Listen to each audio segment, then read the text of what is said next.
Bridezillas podcast. It's your girl, authentic Aisha, and as you know, this is the place you need to be. You know, if you're planning your big day, if you're helping someone else plan their big day, this is the podcast you need.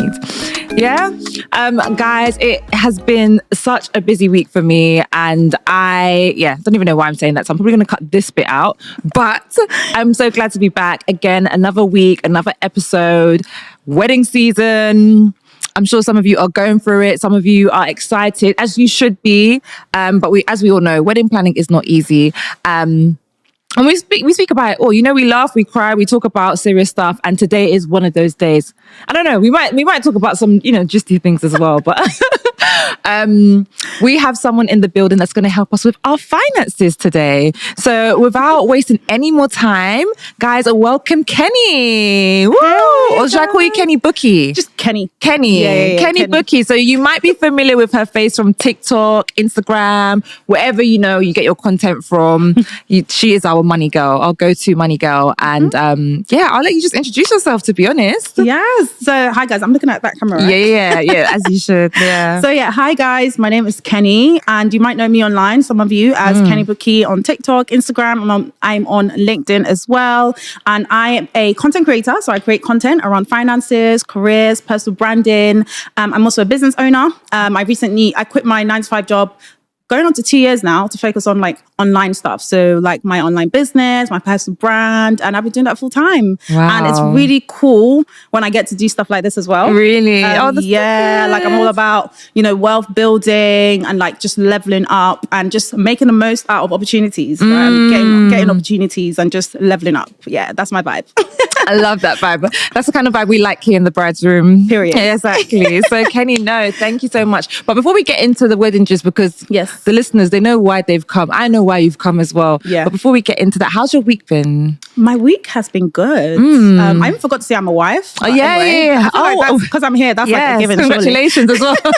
Thank you. Newlywed. Well, am I still newlywed? I don't know. Yeah. But no, I'm good. How's my week been? So today's Wednesday. I feel like my week has been chill but productive, which is my ideal kind of week. And it's been very social. I've had a few things going on. I went to an event on Monday. I'm going to an event tonight. I'm here. I'm going to an event, a party on Sunday. And I'm a homebody these days. Since I got married, me and my husband are just at home. But someone sounds like they're booked and busy. This week, that's for sure, which is a nice outside. change. Yeah, this week I'm outside. Oh, lovely, nice. Lovely. What about yours? Oh, thanks for asking. My week's been good as well. Obviously, well, actually, it's not that obvious, but mum life. So I've got 2 little babies. They keep me busy. They keep me so busy, but it's a blessing. And then today, I actually have just come from the podcast show in Islington. So that was really, really good. I've had the chance to connect with other creators, other people that do podcasting, others in the industry that might be able to help, might not necessarily be able to help, but you know, I'm just trying to grow the brand. You know, I'm trying to quit my 9 to 5 and be like you, Kenny. No, I'm trying to follow your steps. No, you will do it because this podcast just makes a lot of sense. I feel like you've spotted a real gap, and you just need to, like, I think if you just keep doing what you're doing and just keep, you know, leveling up and fine tuning it, like before you know it. Fingers crossed. Too much potential. Fingers crossed. Yeah. Thank you. Well, thank you so much for taking the time out of your busy schedule to come to the podcast. Of course. So, you know, let's get into it. Let's talk about it. So, wedding planning. Let's go. The listeners want to know, and I want to know, when did you get married? So, talk me through your wedding journey. When did you get engaged? When did you get married? Like, talk to us. Yeah. So, I got engaged so I got married last year. I'm trying to backtrack because I don't remember the exact time now, but it was in December. Well, so I got married last year, June, so it's coming up to a year. Oh, nice. Thank God. And then it was like the December, so not the December before that, but the December, 2 Decembers before last June. I've said it in such a confusing way. Yes.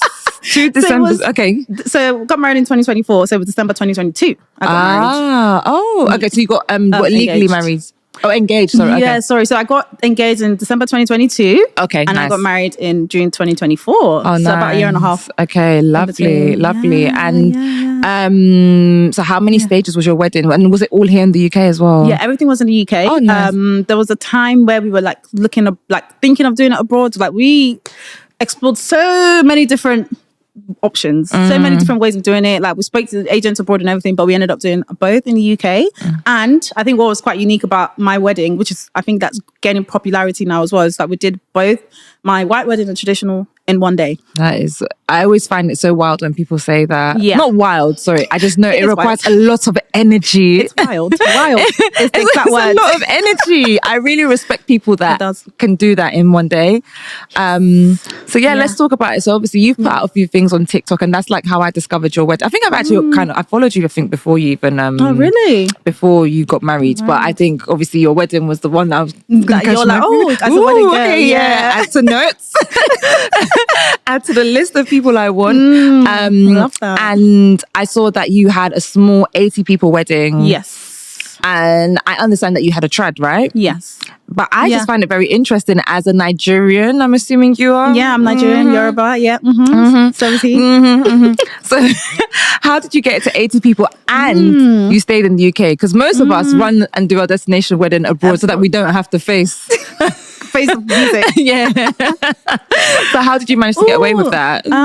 Lots of war and fighting. Ooh, really? No, I'm joking. No, I'm not extra. No, but I get what you mean. Standing on business. Yeah, we had to stand on business. I think the thing that helped us get away with that the most is the fact that we were going to have traditional and then invite everyone to that. So because everyone was already invited to that, like all our friends, wider friends, and just friends in general, actually, because I barely had any friends at my 80 people wedding. No. And neither did he. So just knowing that, okay, people are going to be involved that way, we were able to just be like, okay, cool. With the 80 people wedding in the morning, because it was like a split the day in half, we're just going to invite immediate family and the bridal team and the groomsmen, and that was it. Wow. Literally. So it was literally immediate family. Family. Yes. Immediate family. So siblings. So maybe, there was like aunties, cousins. So family, but close family. Yeah, I get you. And then our bridal team. And that was it. And then if any friends were there, it was like friends that felt like family and that you can't really... I mean, all my friends, lots of my friends feel like family, but it was those people like... I know what you mean. It's like they're basically like family. Yeah. I get you. So, yes, that was how we got away with it. That's crazy. And then, so how many people did you have at the trad then? So I'm assuming you did the 80 people wedding day, and then it opened up into like a bigger reception trad type of vibe in the evening. So we completely left the white wedding venue, went to another venue, which was about 15 minutes away. Oh, nice. And then we did the whole traditional stuff there, got changed, everything, new makeup, all of that. Wow. And then, had the traditional wedding. And then invited, that was like a few hundreds people, a couple hundreds of people, maybe 300. Wow. 300 plus, between 300 and 400 people were there at the traditional. Oh, that's nice though. Yeah. So we're able to kind of get away with it. I mean, it wasn't easy, don't get me wrong. There was like, my mom especially was kind of like, how are we doing this? Like, you haven't invited this person, you haven't invited that person, But I think when it gets to that point, it just, you have to stand on business and be like, Mom, like, this is what we want to do. And this is, like, I feel like you had to become quite assertive there and be like, Mum, they can come to the evening bit. Yeah. And like, have you had people like post-wedding like be a bit like funny? Like didn't come to that morning bit. Yeah. Not really. At least good. not to my face. So and that's all that matters, to be honest. That's all that matters. Like, that's between you and God. Not that I know of, because people kind of understood that it was actually just her family that was there, which is why we could have probably maybe had 100 people and then invited a few friends, but then that's where it starts to get sticky, because this friend invited and not that friend, so we're like, okay, we're just gonna make it family. And then it was easy to explain that, okay guys, it's actually just family. Yeah, you can't compete with my siblings. Yeah, like, come on now, let's be serious. Yeah, but because we still love our people, wider people so much, it's like we have to do traditional and get them involved in that way. Yeah. Okay, so cool. So talk to me then. So you got engaged in December 2022. Yes. Right. And so how was the planning experience then? So because talk to me. That was a deep sigh. Let's start with that. How was the planning?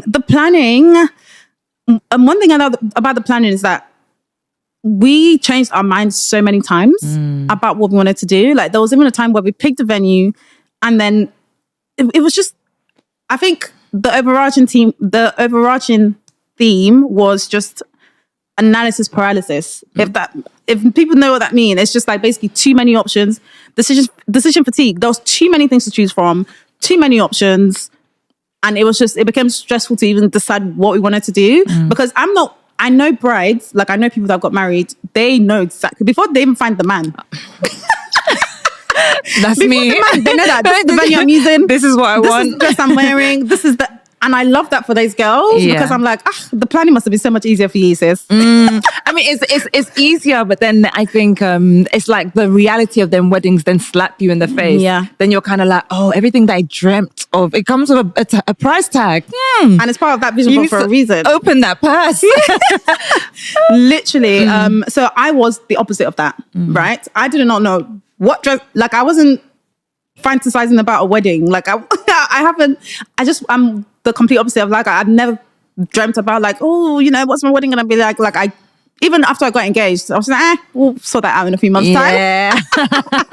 A few months. Like, I'm the kind of person, I was so engrossed in like whatever I'm doing in the moment that I didn't even have time to fantasize about no wedding. Really? But you know what? It's so interesting because I feel like you're either one side of the spectrum. You're either like super excited, can't wait to do it. Yeah. Or you're kind of like, like it is what it is, like super chilled. That was me until it was crunch time. And then I got stressed because I'm like, oh, we have like a month. Okay, so let's talk about stress and the what were your pain points? That's what I want to know. My pain points was like deciding on what type of wedding we wanted to have, deciding on whether we wanted to have destination, deciding on what venue we wanted to have, what kind of wedding do we have, deciding on what kind of budget, like how big did we want to go? Because me and my husband, we're very like financially savvy, both of us. Yeah. And we are like on this journey like of building wealth. Like that's such a priority for us. And like we want a certain lifestyle and, we want a certain quality of life. So for us, it's like, okay, we have a pot of money, but how much of our savings and stuff do we want to allocate to this one day? Yeah. So that was like a thing for us. Like we were kind of like pondering on it for ages.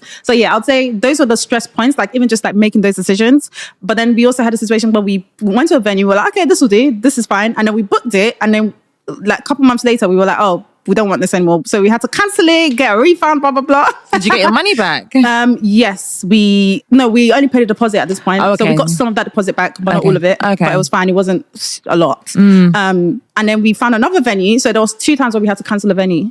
Oh, wow. You guys are good though. We were. To be doing that. Yeah. Because in this economy. But it was only once. The second time we didn't actually book it, thankfully. But we were that close. Like they sent us a contract. Okay. And then we really thought about it. We're like, babe, should we just have 80 people? Like, because it would start big and then we kept bringing it small. And I think we kept trying to like please other people. And I think that's where the decision fatigue came from, because we kept trying to like, please this person, that person. And then at one point we were literally just driving on the motorway. She's like, babe, should we just do like 80 people? And should we just like use that venue? And then we're like, boom, let's do it. And then that was how we made the decision. But that was like 4 months before the wedding. Aisha, I told you we had a year and a half before. Sorry, I'm just deeping what you've just said. We had a year and a half before we got married. Between engagement and marriage, we had 4 months to actually plan the wedding. What? Because we kept changing our mind. That much? Yeah, so it was 4 months. Everything you saw took 4 months to plan. Okay, cool. So we said a year and 2 months. No, I don't know how you did that, but it looks amazing. And that's the thing. I think that's the beauty of like weddings. If I don't know you and I just see the dress and I see everyone's happy, for me, that is a beautiful wedding. Yeah. So for me, it looked amazing, and I'm sure it felt amazing. It genuinely was. Yeah. You're a finance girly. Yes. So I want to know, like, a lot of the time I get questions around budgeting, but before we go into budgeting, I also wanted to ask what are your thoughts on like pricing? Was that a shocker for you? Oh, like when it came to like pricing for wedding, like I'd heard that, like weddings are expensive and all these kind of things, but it wasn't until I actually started. So we had a wedding planner. So she was helpful in that sense as well, like, helping us like talk to vendors. But there's times that I would speak to vendors as well. And the thing that I found the most shocking was like, whenever you reach out to a vendor and you ask them about pricing to make an inquiry, why is it that every time you bring up the word wedding, why does the price shoot up by about 30%? This has been the winning question, the question I've been asking since the beginning of this podcast. Even as a finance girly, like, I was still shocked. I was like, really? Yeah, because there wasn't a time I called one vendor and I inquired about a birthday party at the same venue. And then I now called another time and inquired about a wedding. Or why was there such a discrepancy? Because it's a wedding. So there's obviously such a thing as wedding tax. And that hit us very quickly. We had to learn that very, very quickly.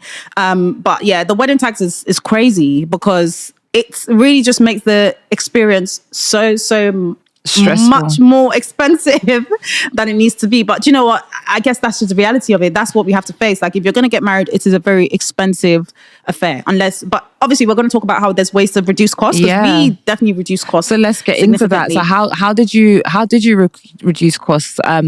Where does one start? So let's pretend I'm a 2025 bride. I've just got engaged last month. I'm really, really excited. I'm listening to this podcast. I've seen Kenny. She got married last year. Saw it on TikTok. Aisha, I've been listening to the podcast. Now I'm getting married. Yes. We're here now. And I'm just like, okay, cool. I make a certain amount of money, but I didn't expect weddings to be this expensive. Yeah. Where do me and my partner start? Like, what do we do, Kenny? Yeah. Help us out, girl. Yeah. I would say that the first thing is that you definitely have to be realistic with what you can afford.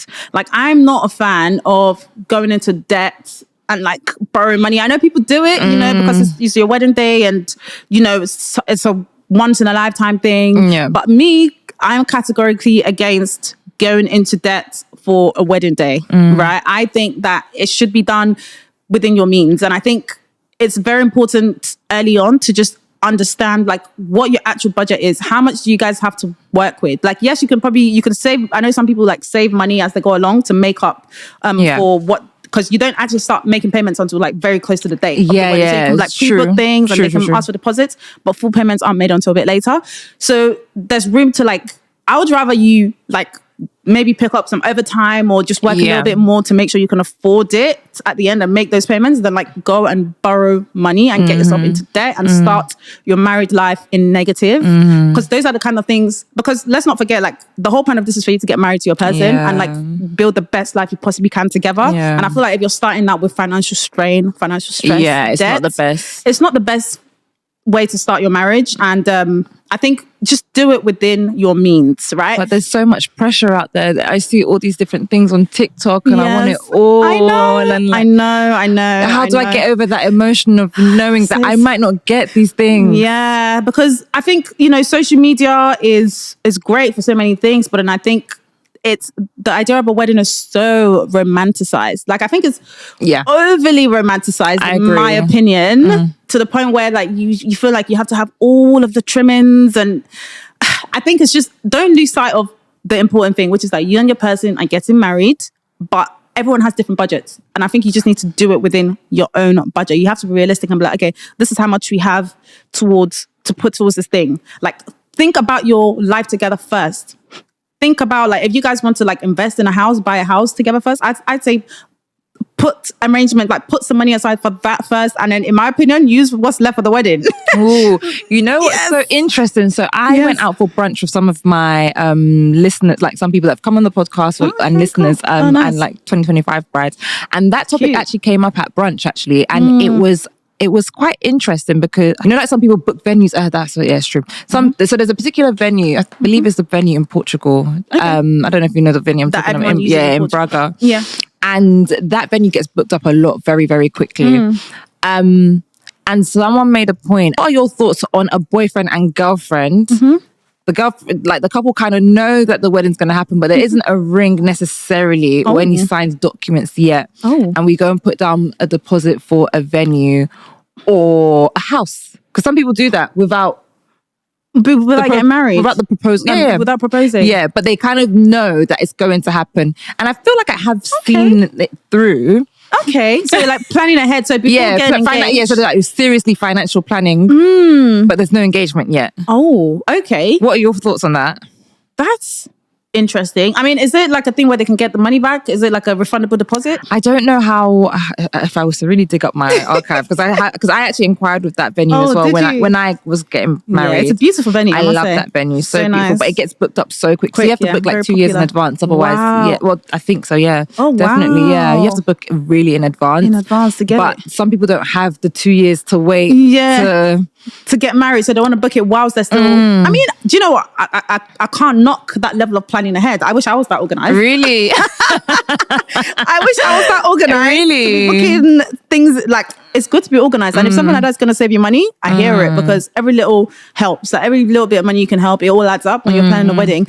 But me, I don't know about now from the relationship perspective. I don't know about booking a wedding venue when the guy hasn't proposed and showing that level of commitment. Do you know why I say this as well? So I say this because someone mentioned, was kind of on the same page as you, but then earlier on my podcast, when I was on maternity leave, my husband was doing episodes, so we called it The Groom's Room, and he had Richard Tips come on. Yeah, thank you. Yeah. So he came on to the podcast with my husband, and they were talking about buying a house. So it was like the whole house versus wedding thing.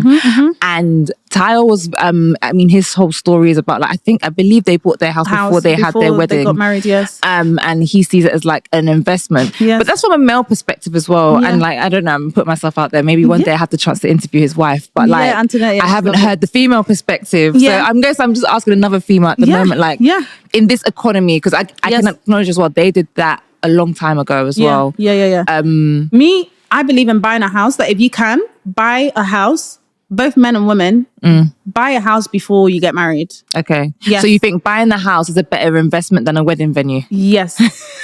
Yes, because I did that. Okay. Did you actually do that? Yeah, I bought a house before. I made sure I bought a house before I got married. My husband bought a house before he got married. Individually or collectively? Individually. Okay, what about collectively though? If we wanted to buy somewhere collectively. Yeah, before the ring. If we already have places individually, then we've got that already. Yeah. Unless it depends on your priorities. Like if you now want to buy a third property, maybe as an investment property or whatever, it depends what's more important to you. But me personally, I'll probably buy the investment property as opposed to splashing out lots and lots of money on the wedding. Listen, it boils down to people's value at the end of the day. What do people value? Me, I value financial security. I value financial peace of mind. I value a great quality of life on an ongoing basis, as opposed to this one day where I have to put all my money into. That's what I value. And I think everyone needs to know what they value, because some people, they couldn't care less about buying an investment property. Yeah. It's I just want the best fairy tale wedding of my life. And that's what brings them joy. Yeah. But if you're somebody that you get financial, you get anxious about finances, you hate debt, you really value the things that I mentioned that I value, then maybe you should really look at maybe spending a little bit less on that wedding so you can have that peace of mind moving forward, which is what I always preach. That's my thing. That's your I preach whole about that. Ethos. And I think, especially because of, there's these first time benefits when it comes to buying a property. And once you get married, you lose those. Ooh. So those benefits stop being for you individually. It becomes one joint benefit. And I think that if you don't, listen, not everyone's going to be able to buy a house right before they get married. But if you can, I would say buy a house individually so you can actually use up those first time buyer benefits before it becomes just one, and then you can only do that as a couple kind of thing. But I would prioritize buying a house and owning an asset to your name before you get married. That's my take on that. And I'll think of your question. But on the same, in the same breath, I wouldn't say that, unless you have a house, unless you bought a house, don't get married. It's not that serious. But I'm talking to the people that have the means to do so. Yeah.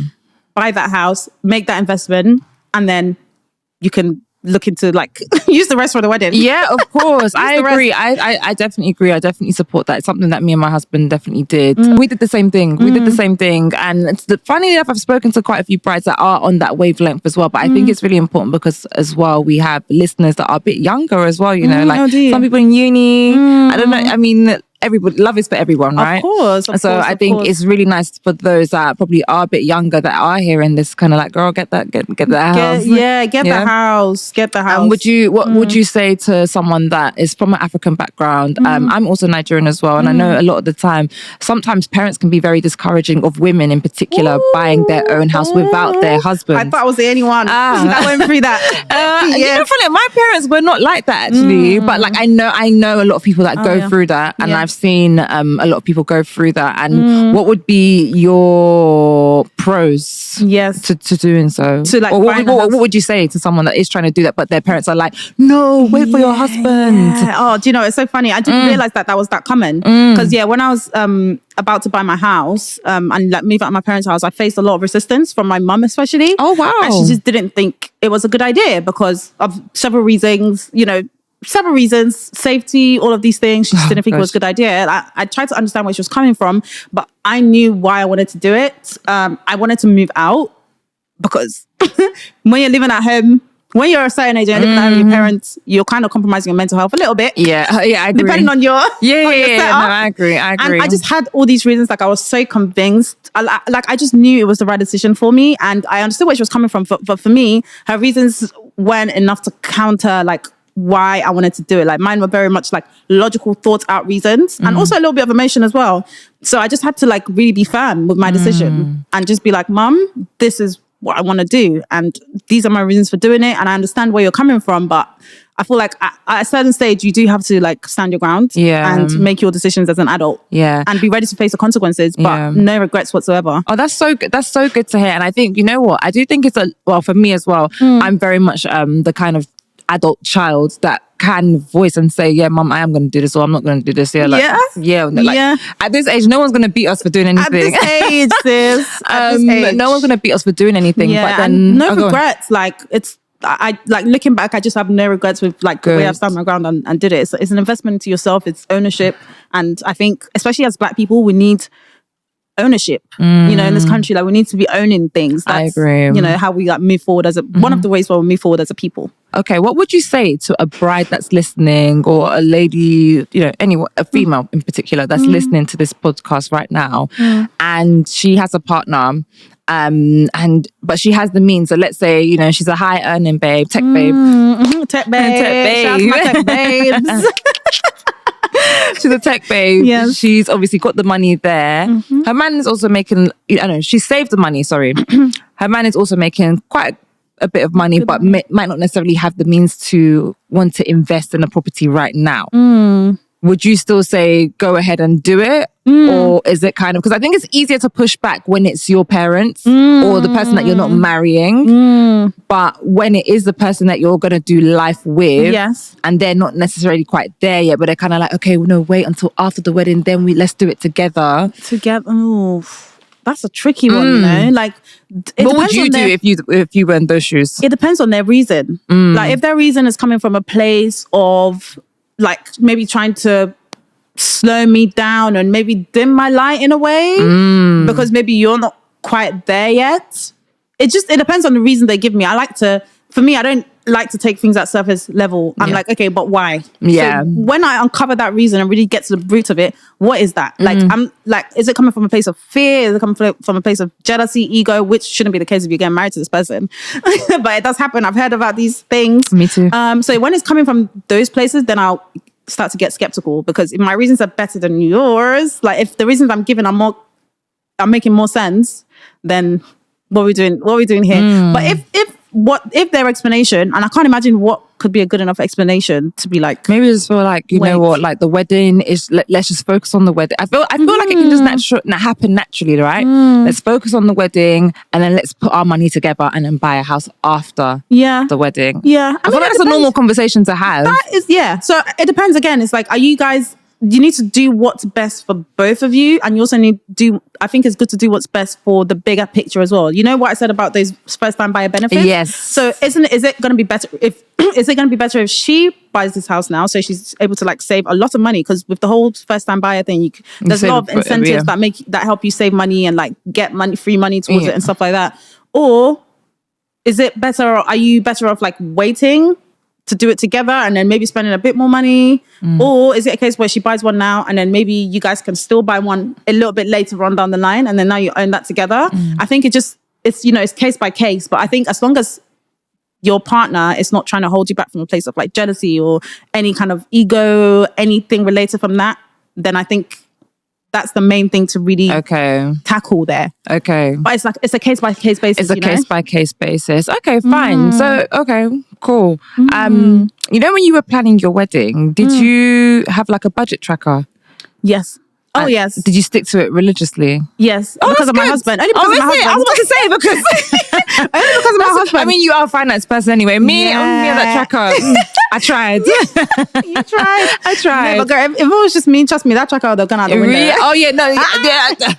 Listen, mine only came into effect like the last few months of my to see the damage. Yeah, exactly. Okay, what's the damage? Let me control now. Like this is damage control with that spreadsheet. Yeah. But no, mine we only used it really because my husband is all over that kind of stuff. He's an Excel guy. Oh, I love a spreadsheet. Finance, he's a finance guy, numbers guy. So he was all over that. Oh. So because of that, we were able to like really track things and so that was really helpful to kind of see, to keep track of like, how much have we spent so far? Okay, what are the deposits and all that kind of stuff? I think whoever's better at that should just take ownership of that. And that was definitely my husband and not me. No. That was I guess a combination of me and mine. Yeah. But yeah. You definitely need one though. So where did your husband build one, or do you have a template that like we can use? I don't know. Like maybe the listeners might want to see. I don't know. He built one. He built it. Yeah, he's very good at Excel and stuff like that. So he built one. But there's so many templates online though. There's so many free templates. I mean, what I just built mine. Yeah. I built mine. I just put a code in. Yeah. Just put it all in. Okay, Excel good. Yeah. Okay, perfect. Yeah. I tried. I built mine. Okay, I built mine because the cost, it was Woman just becoming in tech. Yeah. Literally, it was becoming too much. Like I was just like, oh, okay, I need to like just keep track. And it was also a way to help me just start like taking things off of the list as well, like cutting all those charger plates, cutting this like that decor gotta go. Those things that creep up. Last minute costs. When the costs are adding, costs were costing. So I built mine, but I never actually used any of those online. So let's jump back into your wedding. Let's talk about your actual wedding day. So obviously you said earlier in the podcast that you actually did a 2-in-1 wedding, which I don't want to say is unheard of. Definitely heard of people doing 2-in-1 weddings, but it's not the go-to option. Not at all. Yeah, it's not the go-to option. So how did you find that? Yeah. So we did a 2-in-1 wedding because for us it was a way of like not like giving ourselves less work to do, because we felt like planning 2 separate days was just going to be too much work, too much money. And for us, it was a way of saving money as well. Because again, we're financially savvy people and we're just thinking of ways to still have the most beautiful wedding and, all the love and everything oozing from the day, but without breaking the bank too much, right? We didn't want to feel like a dent in our savings or anything like that. So that was a way of doing it. And I mean, how the actual day went, I think it added a lot of pressure. Why? If I'm being honest, it added a lot of pressure because trying to squeeze in so many things into one day, like people typically have 2 separate days for this. We're trying to like not compromise too much, but still fit in all that stuff into one day. It added a lot of pressure to the day. I'm not gonna lie, like the day didn't feel as spacious.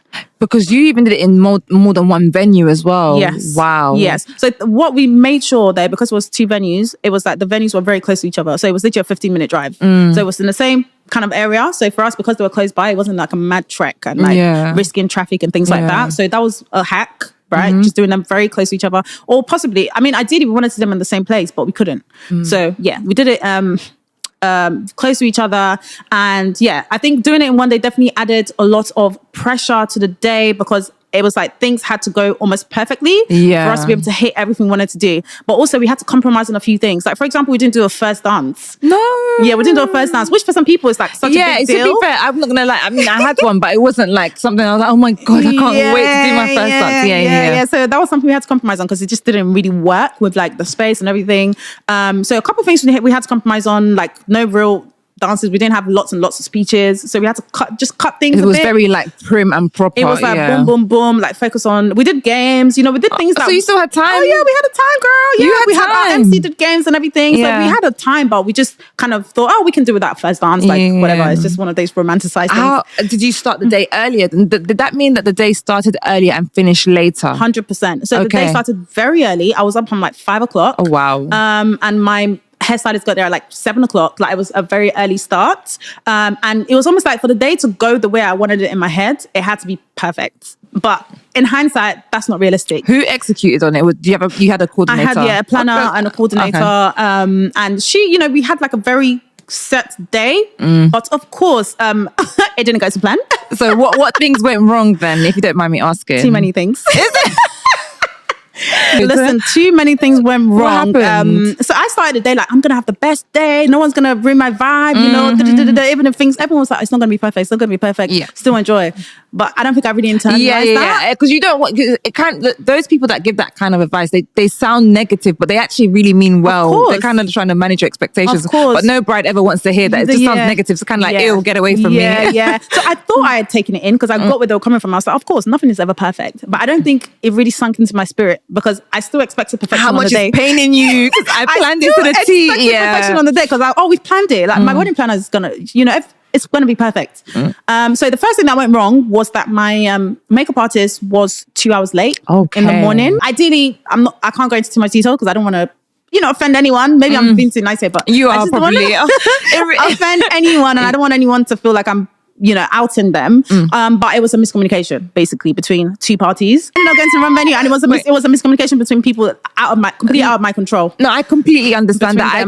I think you're very kind for being very gracious towards that vendor. Yeah. But at the end of the day, she's still 2 hours late. Yeah. And in that moment, what was your reaction? I was trying so hard. Even the person that was doing my hair. You're talking now. Girl, like even the hairstylist that was doing my hair was like, wow, you're so chill about this. Like she was like, you're literally the happiest bride I've ever seen. Because I was still enjoying, I was drinking my Moet. Yeah, okay. No one's going to ruin my joy today. 1 hour. So 45 minutes, the makeup artist is late. I didn't even really notice because I was just enjoying. I was like, today I'm going to enjoy it. I'm enjoying. So 45 minutes, no makeup artist. I'm still enjoying. I didn't even know. Turn up. An hour, no makeup artist. I said, so they were like, yeah, I think they were trying to like protect me to be like, oh, let's not really get Kenny involved. So it was an hour. At this point, they were like, oh, okay, no makeup artist. I was like, well, she's an hour late.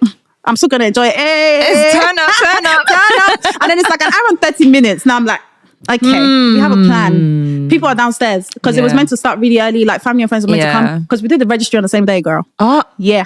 3 in 1. In fact. So wait, you went to the... We didn't go. They came to us. Oh, okay, that's okay. They came to us. So we also did the registry. So that was meant to be what we got out of the way by like 10 o'clock. So deep it. We're meant to get the registry done at 10 a.m. Made over a grand. I was no literally makeup artist. Wait, and I'm just like, you paid over? Yes, I get there's miscommunication and stuff, but my reality right now on my wedding day is that there was no makeup artist. But you paid over a grand. But for the whole day. For the whole day. For her to stay for the whole day, yes. Gracious, she felt like she had been done wrong. So now she came in with this. I'm not going to go into details, but basically she looked angry, like she looked upset. And I'm thinking, wait, who's meant to be upset here? Me or you? Because at this point, I didn't know what happened. All I know is that you're 2 hours late. And you're booked for the day anyway. So it's only 2 hours of your day. All I know is that you're 2 hours late. So yeah, it was. So now I had to be the one to be like, oh, like, is everything okay? Like what happened? Like I expected her to just come and just give me an explanation. By the way, this is what happened. She was just quiet. No, she didn't say a word, and she just started painting my face. Like she wasn't crying or anything. She just looked angry. It was more like anger from her. And I was just like, okay, let's. I had to be like, oh, let's get the vibes back up. Like this is my day. Yeah. Like I don't want anyone to be upset. You're here for the whole day. Let's just be cool. Yeah. Even though I didn't know what happened, I just wanted it to be good vibes because I didn't want this energy. Oh, what a lovely bride! This energy on my day, smelly. Like I didn't want it. I was getting a happy day. Like so, yeah. It was crazy. And that 1K, sorry, can I just ask, was that just for the whole day and touch-ups? Was it like this whole, because I know like when I had makeup for the whole day, mine was a destination wedding, so the price, it made sense. Of course. I mean, it's still wedding tax. She traveled, so it makes sense. Yeah. But then there was an 8-hour cap Yes. Was that the same Yeah, thing? so there was a cap. So she was basically there for the day with me to do like touch-ups. Wow. But she did it really quickly. To be fair on her, when she got here, when she arrived that morning, she just did it as quick as she could. Which it felt a bit rushed, which wasn't ideal, but we're here now, yeah. We're here now, and kind of thing. It's just like, well, I'm really quick. And she did it quick. So it's like, okay. And then we went with the rest of the day, and I just got over it. I was just like, I'm just gonna get over it. I'm gonna still have an amazing day. Yeah. So yeah, I think I said that to illustrate the fact that when you have a 2-day wedding, it kind of has to be boom, boom, boom. So like you have to like really double check everything. There's no room for error, basically. No room for error. But mine there was error, unfortunately. Yeah. No, but I think that's just weddings though, isn't it? Yeah. And I completely understand, because when I planned like my trad and my white wedding, I had mine both separately. But in everything that I planned I always had in the back of my mind, okay, let's leave room for error. Let's leave a 30-minute buffer, a 1 hour buffer. But I completely understand. And I did compromise. I did contemplate at one point doing a 2-in-1. Yeah. Oh my God. I'm anemic, girl. Good thing you didn't. I do not have enough iron in my body to do that. No, good thing you didn't. Good thing you didn't. But apart from that, I actually have no regrets, because we saved so much. We saved thousands and thousands of pounds. Yeah, I saw 25K in one day. Yeah, so that's how much you spend on the white wedding though. Hey. That's just the white wedding. That's just half a day. I was really impressed. That's just 80 people.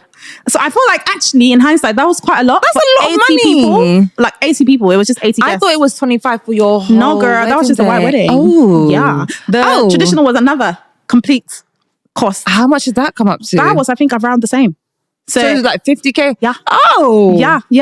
Oh. Yeah. So it wasn't for both of it wasn't across both. Oh, no, wow. girl. Like even the white wedding, and that was us saving money. That's what I'm saying. Wedding tax is real. Yeah. Wedding tax that's with us doing one day, right? And you saved money. And we saved so much money. Yeah. Like the wedding could have easily gone into like 60, 70. Yeah. 100%. Like easily without buying, if we didn't negotiate and we didn't take control. I tell people this all the time. So what is, as the finance person, can you confirm, is negotiating with vendors a good or bad thing? It's a non-negotiable. You have to. People say don't do it. People say their price is their price, and if you can't afford it.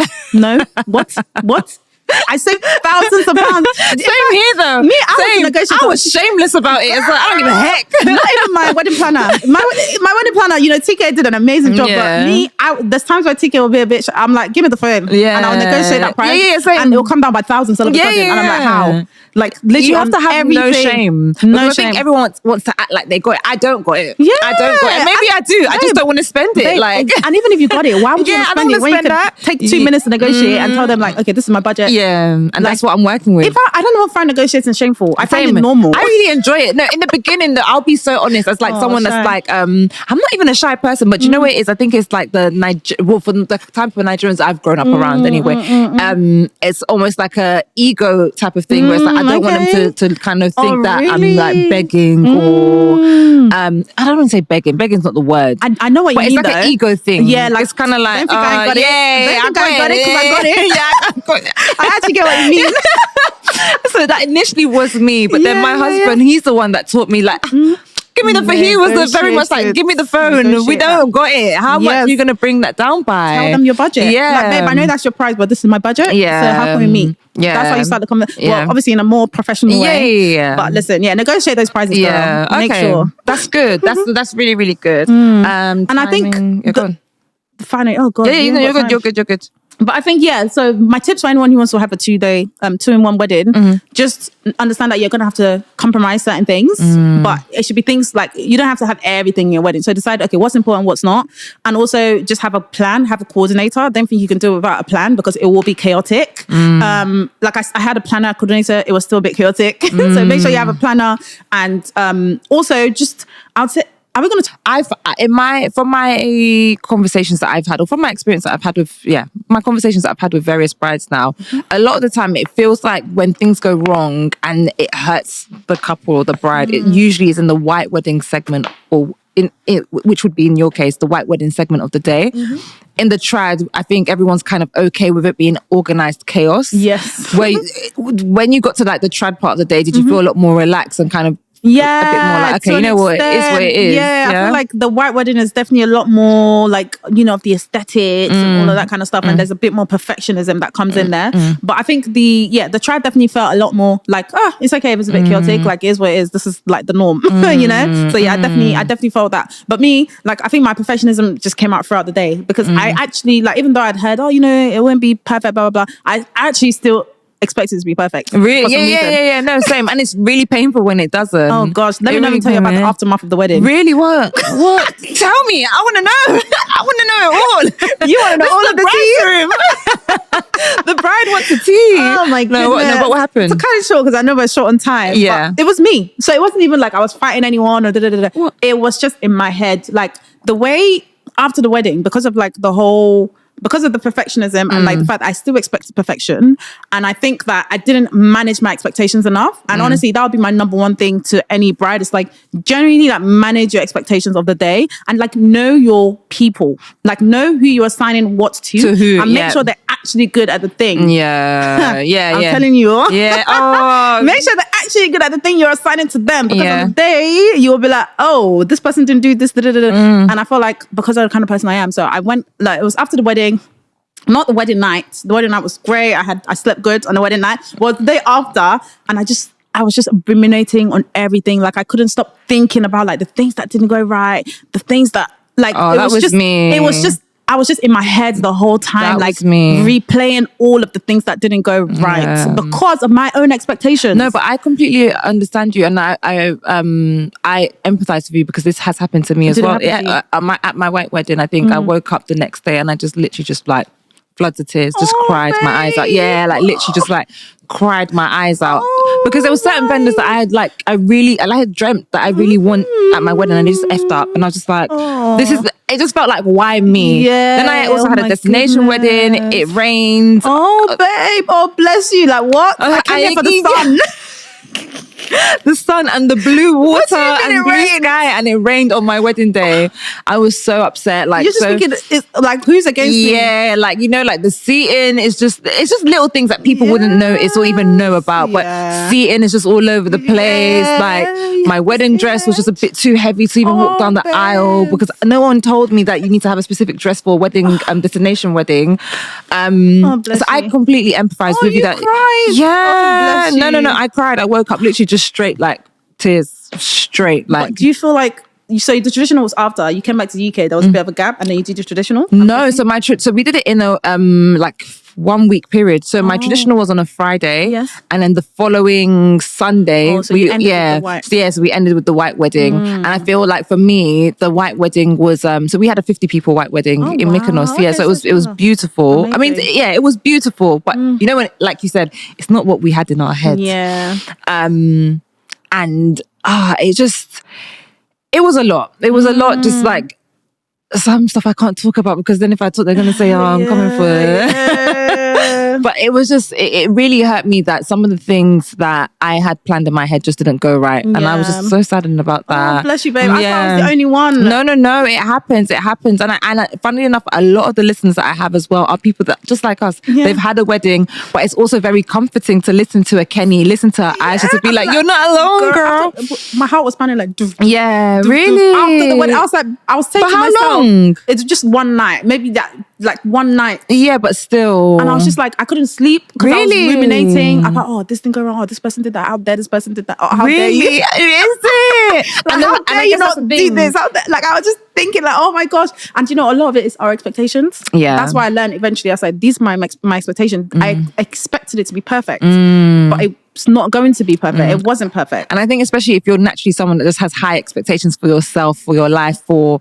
Yeah, when you just have, everything, raise it. I'm with you. Like when you just like have a really high expectation and like for you, somebody else's good might not be good enough for you. Yes, and I think that's the thing that infuriates me a lot of the time. Sometimes, even just having my flashbacks, just kind of like, that's good for you. Yeah, not for me. Not for me. No. But yeah, so sadly we're running out of time. Yeah, but. A little birdie told me that you want to talk about black tax.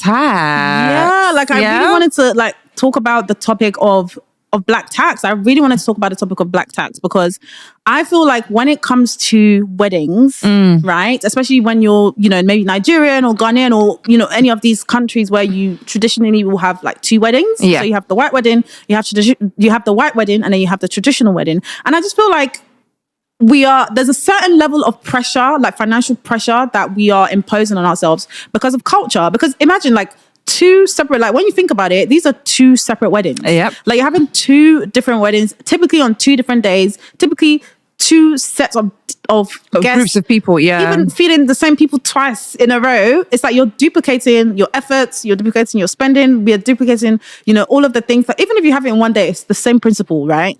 And I just feel like this is a form of financial pressure that we are imposing on ourselves, right? Because we want to, do the norm. We want to do the traditional, we want to have the white wedding, we want to live our fairy tale. But when we think about it, like that's a lot of money that we're spending on weddings because of tradition. No, I agree. I think it's a lot of money. But I don't think it was always like that, to be fair. I think back in the day, people never really used to spend that much on their trads, to be honest. Yeah, but it's become like it's become a production, and I love it, and I'm here for it. And I was one of those people that very much like prioritized my trad over my white wedding. I'll add to yours, and I feel like just to take it a step further, I just feel like for the people that look like us and are listening to the podcast and are from Africa in particular, I do not necessarily feel like we need to be having white weddings. I feel like there's a lot of emphasis on having a white wedding. And I think it's mostly because of the bride and us wanting to wear our dresses and all of that. Yes. But if you take away the whole dress element of it, why are we actually having a white wedding? We've done the ceremony.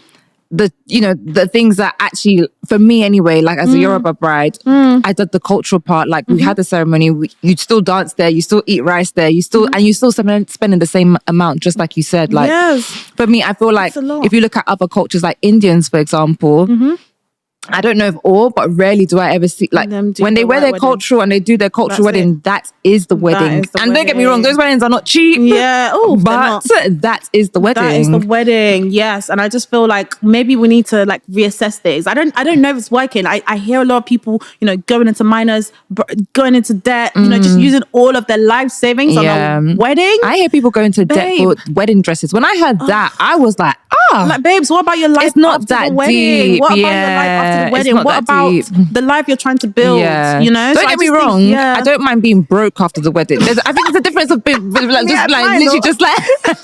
and don't get me wrong. Sorry, my kind of broke is not necessarily like bills are. It's just like kind of like okay. So for me, it was like there was a good like 4 to 5 months of just kind of just like okay, cool. Let's just eat noodles. Yeah. But things we were eating noodles in our house. We're eating noodles on the street. Yeah. Do you know what I mean? Yes. So for me, it's like I think, and once again, we had this conversation at brunch, and the girls were saying that they've bought their houses or in the process of buying their houses, and for them, they don't mind spending the money because they have the house to go back to. So it they kind of feel better spending the money because the things that are kind of needed to be done, you've done the foundational stuff. Yes, so now it's kind of just like have fun with it. Yeah, have fun with the wedding. Yeah, but I think it's still important for us to just like pick and choose, like just do things within our means. Do things within your means. You don't have to follow the norm. Like, for us, people were questioning, how are you going to make a one-day wedding work? Really? Yeah, people are like, how are you going to make that work? But it's like, this is what we're going to do because we don't want to have to duplicate the efforts. Do you get what I mean? So do what works for you, right? And I think it's okay to pick and choose what part of the tradition you want to adhere to. Do you want to just do the white wedding and because that's what's within your means? Maybe do that. Do you want to just do the traditional? Do you want to just stick to the traditional because that's within your means? Do that because you need to think about your financial health. You don't want to get married and then start with stress. Yeah, that's for sure. That's for sure. Really think that. Like, I'm not knocking, like, I understand that people want to live their dreams and fantasies. And if you have the means to do that and you're still going to have space after the wedding to lead a good life after the wedding, do it. But don't run yourself into the ground and go into debt over a wedding. Yeah, and financial pressure is a real thing. It's a real thing. I 100% agree with you. Just to close off, the one question I love to ask my guests is, if you were to speak to Kennie before she had met her husband, what's your husband's name? Toba. Oh, before she met Toba, all those years ago. Yes. What advice, knowing everything that you now know today, post-wedding, what advice would you give to her, younger Kennie? Yes. Oh, what advice would I give to younger Kennie? Everything. So when did I meet Kennie? At what age? This Kennie is before she even met Toba. Before she even met Toba? Yeah. Oh, wow. That's a while ago. Yeah. Hey, about the wedding. Yeah. Ooh. Or just like just this whole journey that you've embarked. Because I feel like it's a journey. It's a journey. 100% it's a journey. 100%. So about marriage or the wedding day? Like the wedding. The wedding day. Like, everything. Okay, so let's say, Kennie before she got engaged. Okay. So and advising Kennie just before, the day before the proposal, what advice would you give to that Kennie then? Yes, about the wedding. Yeah. I would say definitely be more decisive, sis. You took way too long to decide what you wanted to do. Like, just like start to have a think about what it is that you want out of a wedding, because you know you're going to get married. So just, start thinking about what you might like, because it will make the process of like deciding and choosing the things that you want so much easier, because I was completely starting from ground zero. Like, I had no clue even what I wanted my dress to be like. There was no visuals in my head. So I would start to just have a little think about just what I might want. Maybe create a little mood board, just to do that. And I'll say manage your expectations of people. Like, I think I definitely had like an idealistic, you see the way I had like this idealistic vision of my wedding in my head. And even though everyone was like, oh, it's not going to be perfect, I still thought it was going to be perfect. But I think that was the same with people. Like, I thought that people were somehow going to become perfect on my wedding day, and everyone's going to be so on job, and everyone's going to be like, do what they were supposed to do because it's my wedding, and that's what I would do. Like, if it was someone's wedding, I'm coming. You sit up, like, coming like a military, in the army.